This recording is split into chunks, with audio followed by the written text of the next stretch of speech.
Embaixada ucraniana em Madrid visada por carta armadilhada. Explosão fez ferimentos ligeiros num funcionário. Cimeira da NATO na Roménia termina com novos compromissos de maior apoio à Ucrânia. Inflação na zona euro recua em novembro. É a primeira descida em 17 meses, mas a taxa está ainda nos 10%.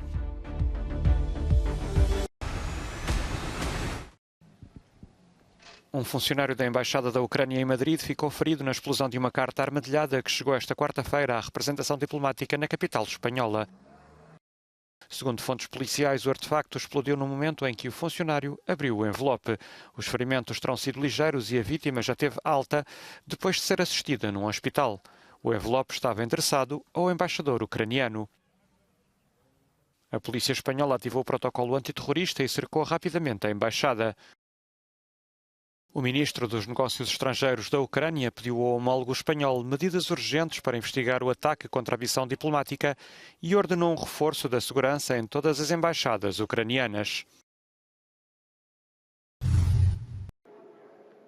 A Cimeira da NATO na Roménia terminou com novos compromissos de maior apoio à Ucrânia, que continua a ser alvo de fortes ataques aéreos da Rússia. Os ministros dos Negócios Estrangeiros da Aliança concordaram que a prioridade é o reforço da defesa aérea e da infraestrutura elétrica do país. O secretário-geral disse que a adesão da Ucrânia continua a ser um objetivo de longo prazo, mas que o foco agora é ajudá-la a sobreviver.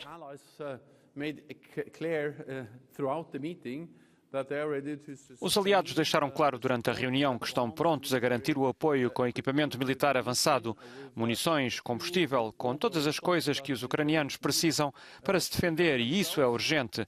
Essa é a tarefa imediata mais importante para os aliados. Os Estados Unidos dizem que a Rússia quer minar a vontade do Ocidente de continuar a apoiar a Ucrânia, mas que isso não vai acontecer.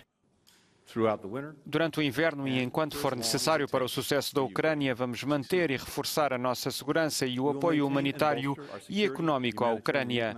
Os aliados e parceiros da NATO forneceram 40 mil milhões de dólares em armas à Ucrânia e mais está a caminho. O ministro ucraniano dos Negócios Estrangeiros pediu os sistemas de defesa aéreos mais avançados do Ocidente. A mensagem é simples: deem-nos Patriots o mais rápido possível, porque este é o sistema que a Ucrânia precisa para proteger a sua população civil e as infraestruturas críticas. Esta não é uma arma ofensiva. A Cimeira também abordou os pedidos de adesão da Suécia e da Finlândia à aliança. A Turquia disse que o novo governo sueco é mais sincero na luta contra o terrorismo, mas que necessita de ver passos concretos.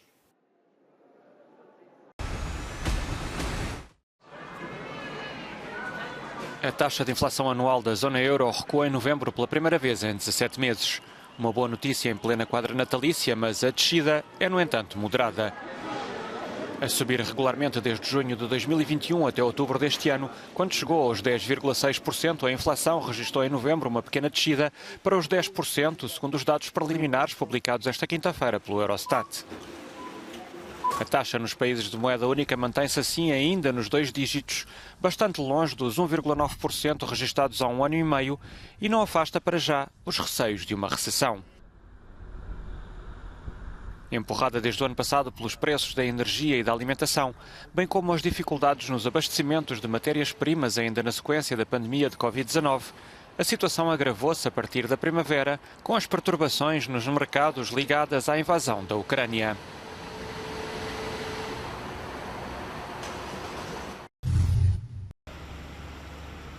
Na ilha de Ischia, no sul de Itália, as previsões de novas chuvas levaram à intensificação das buscas para recuperar os corpos dos 4 desaparecidos, na sequência do deslizamento de terras de sábado, que tem já 8 vítimas mortais confirmadas.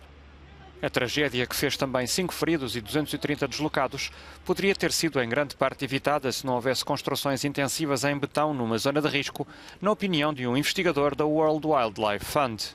Gaetano Benedetto, presidente do Centro de Pesquisa do WWF Itália, explica que o problema vai para além do fenómeno das construções ilegais e que a ilha é caracterizada por uma camada de material vulcânico que não se aglomera de forma perfeita com a superfície. Por isso, quando há chuvas fortes, há um efeito de bola de neve que chega às áreas de acumulação de risco e, se há edifícios nessas áreas, a situação torna-se explosiva. Benedetto diz que as zonas de risco cobrem 16% do território italiano, com um impacto sobre cerca de 6 milhões de pessoas. A justiça italiana, por seu lado, anunciou a abertura de uma investigação, depois de um ex-autarca de Ischia ter dito que enviou um alerta para os riscos 4 dias antes da tragédia, sem ter recebido qualquer resposta das autoridades competentes. O ministro do Interior espanhol voltou a defender que a Guardia Civil agiu de forma proporcional quando um grupo de migrantes saltou a vedação na fronteira da cidade autónoma de Melilla a 24 de junho. 23 migrantes morreram, mas, e de acordo com o governante, nenhum em território espanhol. A intervenção do referido ministro no Parlamento acontece depois do lançamento de um documentário de investigação da ONG holandesa Lighthouse Report e dos jornais El País, de Espanha, Le Monde, de França e Der Spiegel, da Alemanha, onde se diz que houve mortes no lado espanhol e que alguns migrantes foram esmagados e abandonados sem cuidados médicos. O detentor da pasta do Interior salientou que a investigação que foi feita estabeleceu de forma clara que a tragédia aconteceu principalmente noutro país, referindo-se a Marrocos. O líder do Estado Islâmico morreu em combate. A informação foi divulgada esta quarta-feira pelo porta-voz do grupo jihadista. As circunstâncias da morte são desconhecidas. Também se sabia pouco sobre o líder do grupo. Abu al-Hassan al-Qurash foi nomeado em março, era iraquiano e tinha 42 anos. Numa mensagem áudio, o porta-voz do Estado Islâmico também anunciou que o novo califa dos muçulmanos tinha sido nomeado. Após a subida ao poder em 2014 no Iraque e na Síria, o grupo viu o autoproclamado califado ser derrubado por várias ofensivas nestes dois países em 2017 e 2019.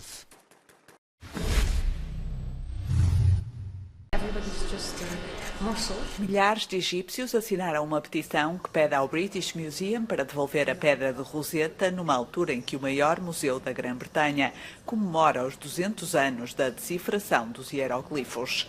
A egiptóloga Mónica Hanna é a autora de uma das petições que reclamam a devolução. Acho que todas as nações têm o direito de pedir de volta o seu património. No século XIX, a escravatura e o trabalho infantil também eram legais e as mulheres não tinham direitos. Hoje estamos no século XXI e temos de corrigir os erros do passado e corrigir os erros da história porque não podemos mudá-la. Hoje, a Pedra de Roseta é para mim um símbolo do colonialismo ocidental sobre a minha cultura, representa um despojo de guerra, a violência cultural, e não estou apenas a pedir a sua repatriação, estou também a treinar gerações de estudantes que se tornarão investigadores para continuarem a luta até que a Pedra de Roseta volte ao Egito. A Pedra de Roseta foi encontrada pelas forças de Napoleão Bonaparte em 1799 na cidade de Roseta, perto de Alexandria. Quando os britânicos prevaleceram sobre as forças francesas e exigiram a entrega da coleção de antiguidades. Em 1802, a Pedra de Roseta foi enviada para Londres, onde acabou por ser exposta no Museu Britânico. As figuras históricas e, por vezes, míticas dos faraós estão a ser celebradas numa exposição na Fundação Calouste Gulbenkian, em Lisboa. A mostra Faraós Superstar celebra o centenário da descoberta do túmulo do mais famoso dos reis egípcios, Tutankhamon. Cerca de 250 artefactos de importantes coleções europeias estão em exposição, peças arqueológicas, documentos e obras históricas, assim como objetos contemporâneos que podem ser vistos até março de 2023.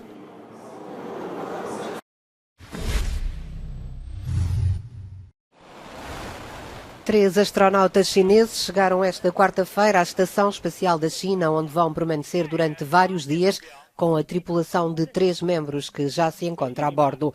O encontro foi um momento de alegria. A missão é a construção do último módulo da Estação Espacial Chinesa, a joia da coroa do programa de Pequim para a manutenção de uma equipa permanente na exploração espacial. A estação fica agora na sua dimensão máxima, com 3 módulos e 3 naves espaciais acopladas.